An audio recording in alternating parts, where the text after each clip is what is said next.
জামাত ইসলামের সম্মানিত secretary general সহ সিনিয়র নেতৃবৃন্দ, সম্মানিত সুধী মন্ডলী, সহকর্মীবৃন্দ, সাংবাদিক বন্ধুগণ, আমি আমার বক্তব্যের সূচনায় এই মহান দিবসের সামনে রেখে প্রিয় দেশবাসী এবং প্রবাসে অবস্থানরত সমস্ত বাংলাদেশি ভাই বোনদেরকে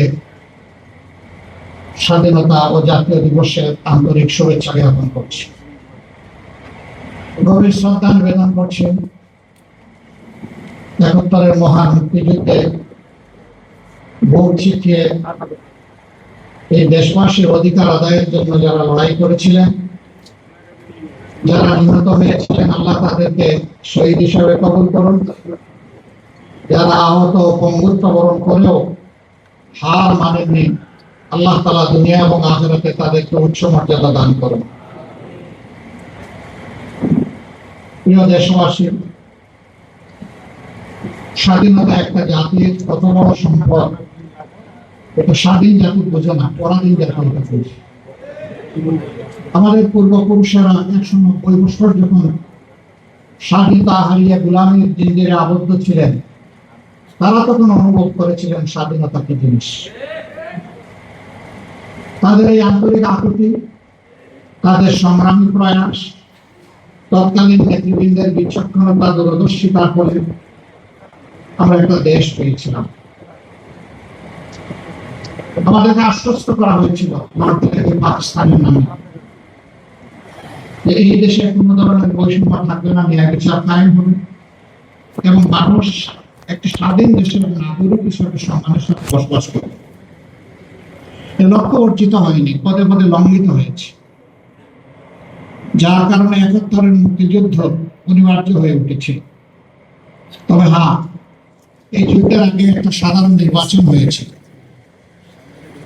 মার্শাল ল গভর্নমেন্টের আন্ডারে। ওইটাও কোনো সংবিধানের আন্ডারে হয়নি। মার্শাল ল যখন জারি থাকে, সংবিধান তখন সাসপেন্ড থাকে।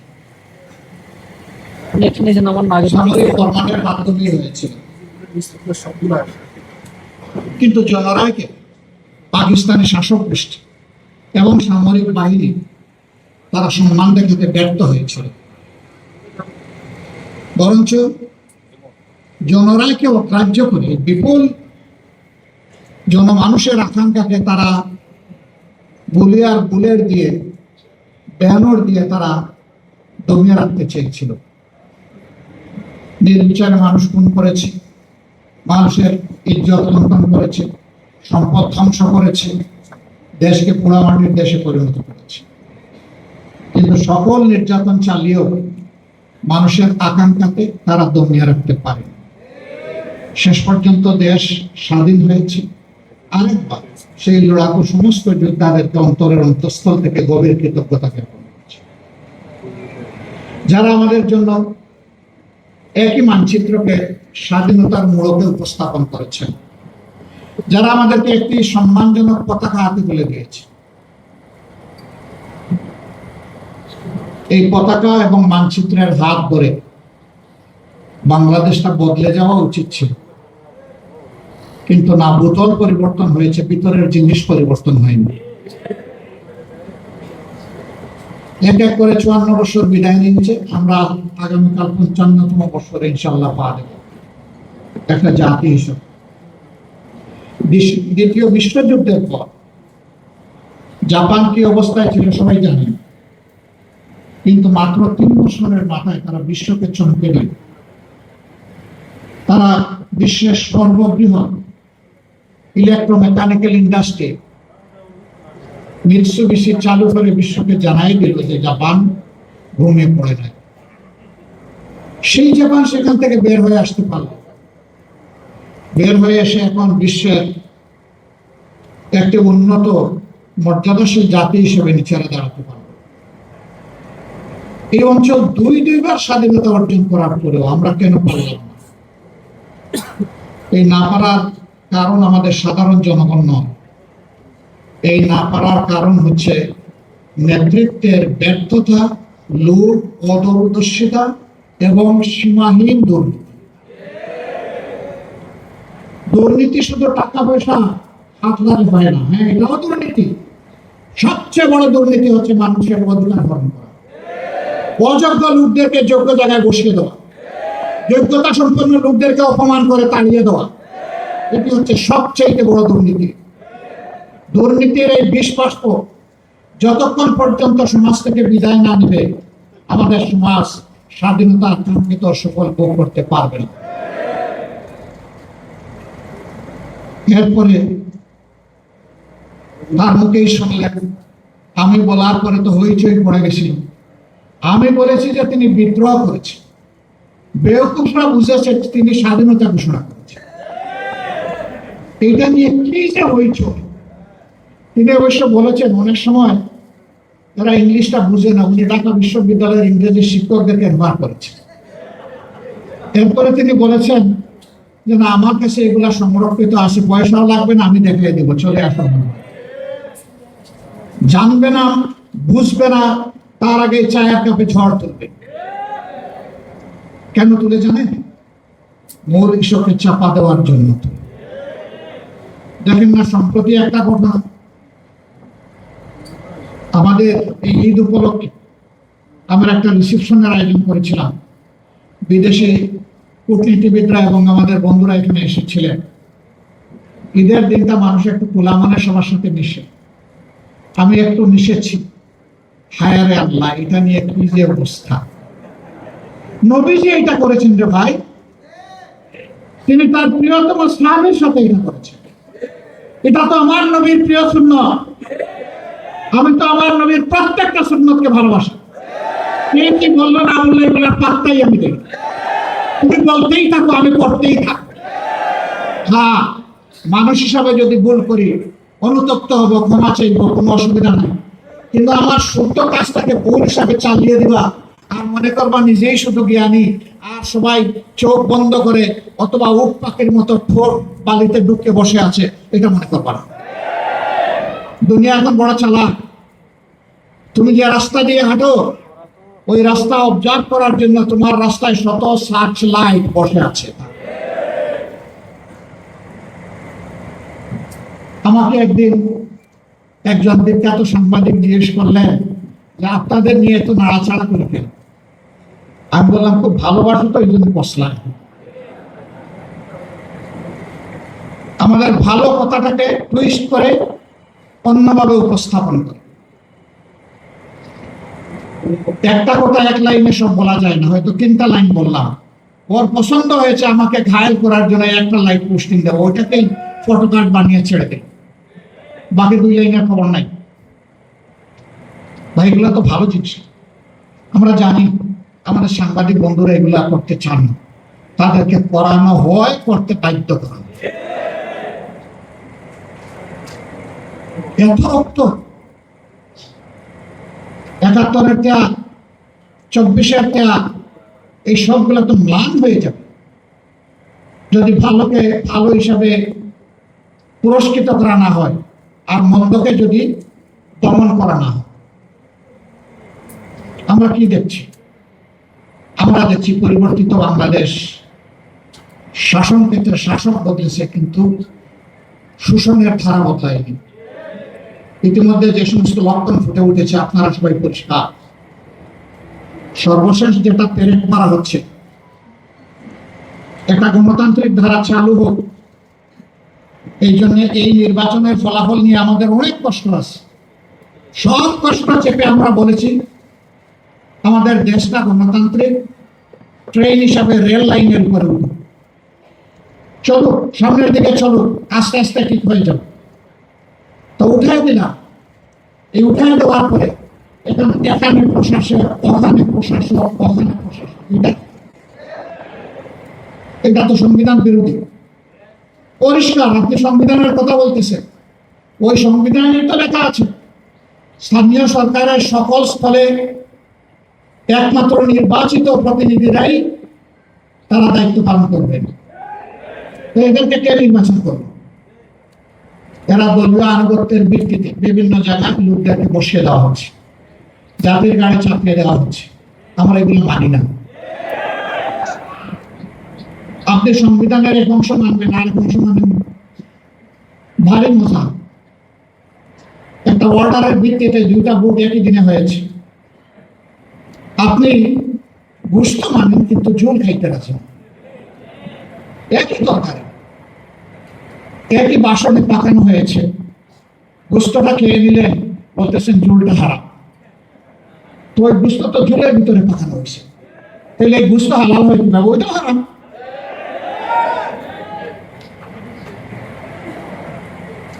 জনগণকে এত বোকা মনে করার কারণে জনগণ সব বুঝে। হ্যাঁ, আপনারা মানবেন, তবে সহজে মানবেন না, আমরা বুঝতেছি। এরকম অতীতেও কিছু কিছু বিষয় সহজে মানেন নাই, কিন্তু পরে ঠিকই মেনেছে।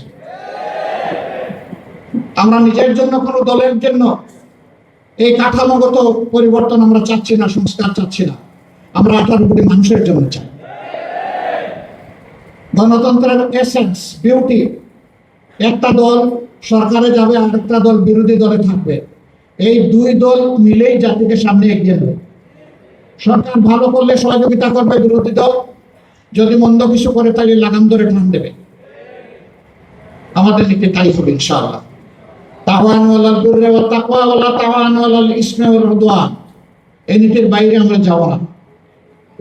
জাতীয় স্বার্থে কাউকেই আমরা ছাড় দিয়ে কথা বলবো না। 70 মানুষ যারা ভোট দিতে গিয়েছিল, তাদের প্রায় 70 68 ঊর্ধ্বে তারা সংস্কারের পক্ষে রায় দিয়েছে। এখন একবার ওনারা বলেন যে আমরা অক্ষরে অক্ষরে মানব, আবার বলেন জনগণ না বুঝে রায় দিয়ে দিচ্ছে।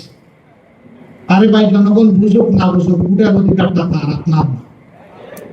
ও পাকিস্তান বাহিনী ভোটের অধিকার স্বীকার করে নাই বলে তাদেরকে চড়া মূল্য দিতে হয়েছিল।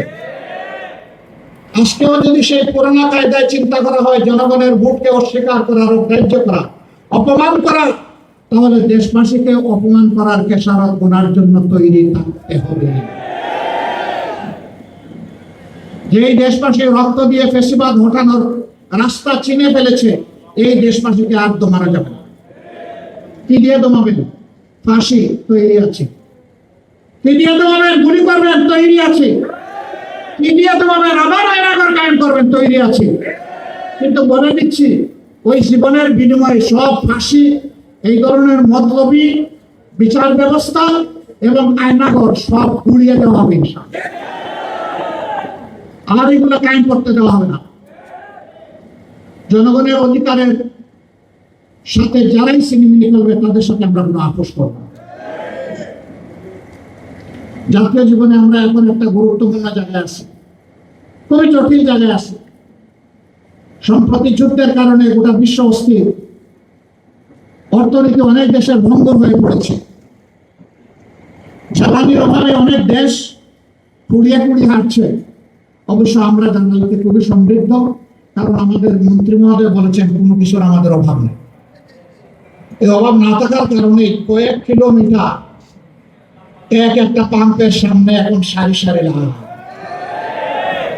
তো অভাব নাই তো এত লম্বা লাইন কেন? আজকেও আমি বিভিন্ন ইন্ডাস্ট্রি মালিকদের সাথে কথা বলেছি। আচ্ছা, বুঝলাম গাড়ি চলবে না, না হয় হাঁটলাম, তো ইন্ডাস্ট্রি যদি না চলে তাহলে এই দেশ চলবে কিভাবে? সেই ইন্ডাস্ট্রির চাকা ঘুরতে হলেও তো আমার জ্বালানি লাগবে। এই পরিস্থিতি সৃষ্টি হওয়ার সাথে সাথে বলেছিলাম বিকল্প সন্ধান করুন। আজকে বলবো সংকীর্ণতা থেকে বের হয়ে আসুন। এটা সরকারের একার সমস্যা নয়, এটি 18 কোটি মানুষের সমস্যা। এটা শুধু বাংলাদেশের সমস্যা নয়, এটা গ্লোবাল প্রবলেম। এই ধরনের জাতীয় সমস্যায় খোলা মনে সবাইকে নিয়ে বসে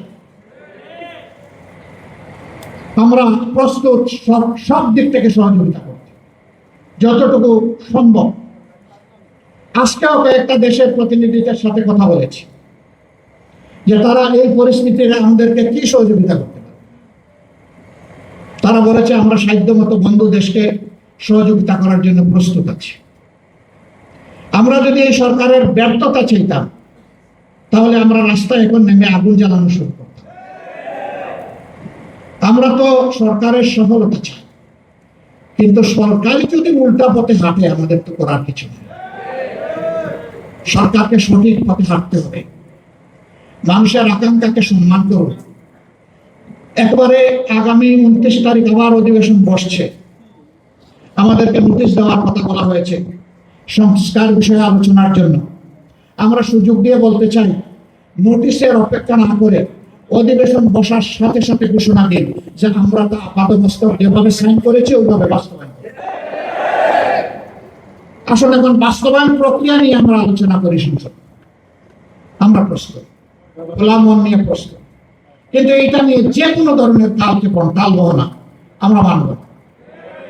যদি সংসদে তার সমাধান হয় আলহামদুলিল্লাহ, না হয় এই রাষ্ট্র আমাদের করেছে। আমরা প্রথমে এই রাষ্ট্র চাই না, আমরা চাই সকল কর্মকাণ্ডের কেন্দ্রবিন্দু হোক সংসদীয় গণতন্ত্রের মহান জাতীয় সংসদ। সম্মানিত ভাইরা, কেউ কেউ বলেন 72-এর সংবিধান পরিবর্তন করা যাবে না। আমি জিজ্ঞেস করি, 72-এর সংবিধান শেখ মুজিবকে রক্ষা করেছিল? 72-এর সংবিধানে কি বাকশাল ছিল? 72-এর সংবিধানে কি বহুদলীয় গণতন্ত্র নিষিদ্ধ ছিল? যে শেখ মুজিব নিজেই 72-এর সংবিধানকে জানায় রাখলেন না, আপনি নতুন প্রেমিক থেকে আসলেন?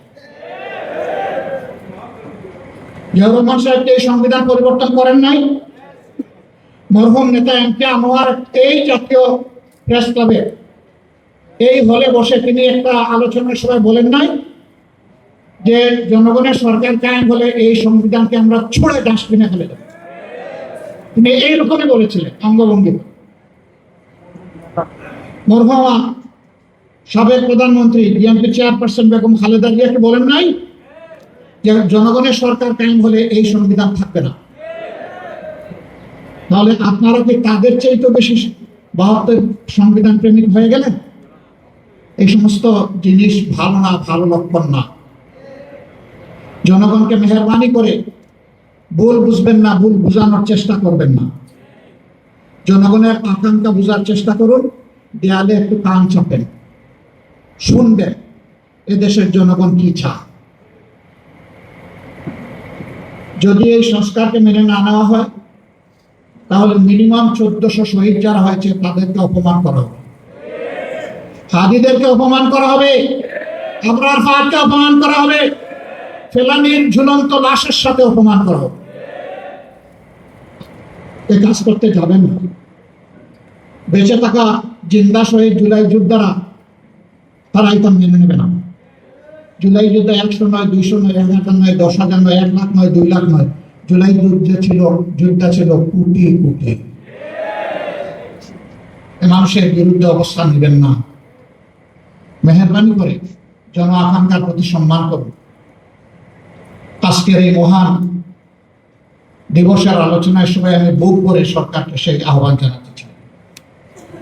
আর জাতীয় জীবনে যে কঠিন সময় এসেছে, খোলা মন নিয়ে উদারতা দেখিয়ে আমাদেরকে ডেপুটি স্পিকার দেওয়ার দরকার নাই। উদারতা দেখিয়ে জাতীয় সমস্যা সমাধানে এক জায়গায় একসাথে। এটা সংসদের ভিতরে হবে না, কারণ সংসদের ভিতরে সকল দল প্রবেশ করে না। এদেশে যারা অন্যান্য দল আছে তাদের অবদান আছে এই দেশের জন্য, মুক্তিযুদ্ধে আছে, 24-এ আছে। তাদের সবাইকে নিয়ে বসে কথা শুনে ডিসিশনটা আপনারাই নেবেন। অন্তত খোলা মনের পরামর্শগুলো শুনে কে কি বলতে চায়। আমি আশা করি জাতি উপকৃত হবে এবং আপনারাও দিশা পাবেন ইনশাআল্লাহ। সেই পারস্পরিক হিংসা হানাহানির রাজনীতি বন্ধ হবে। আফসোস এখনো শুধু একটা ইলেকশন হয়ে গেছে, সেইটাকে কেন্দ্র করে মানুষ খুন হচ্ছে, এমনকি নিজ দলের মানুষকেও খুন করা হচ্ছে। তাহলে ফেসিবাদ বিদায় নিল কোথায়? ফেসিবাদ এতদিন আত্মগোপন করে গর্তের মধ্যে ছিল, এখন আবার মাথা তুলতে শুরু করেছে। দেশবাসীকে বলবো, এই ফেসিবাদ নতুন করে কেউ যদি কায়েম করতে চায়, ইনশাআল্লাহ সবগুলো হাত একত্রিত করে আমরা রুখে দেবো ইনশাআল্লাহ। এই রুখে দেওয়ার জন্য তৈরি থাকতে হবে। আল্লাহ রাব্বুল আলামিন প্রিয় দেশকে হেফাজত করুন, আমাদের স্বাধীনতাকে আল্লাহ অক্ষুণ্ণ রাখুন। আমাদের বীরদেরকে, সকল পর্যায়ের বীরদেরকে আল্লাহ সীমাহীন মর্যাদা দান করুন। প্রিয় দেশের জনগণকে অধিকারের পক্ষে সজাগ থেকে অধিকার আদায় না হওয়া পর্যন্ত লড়াই চালিয়ে যাওয়ার তৌফিক আল্লাহ তাআলা দান করুন। সবাইকে অসংখ্য ধন্যবাদ। আল্লাহ তাআলা আপনাদের সবাইকে সুস্থ রাখুন। প্রিয় দেশবাসী এবং প্রবাসী ভাই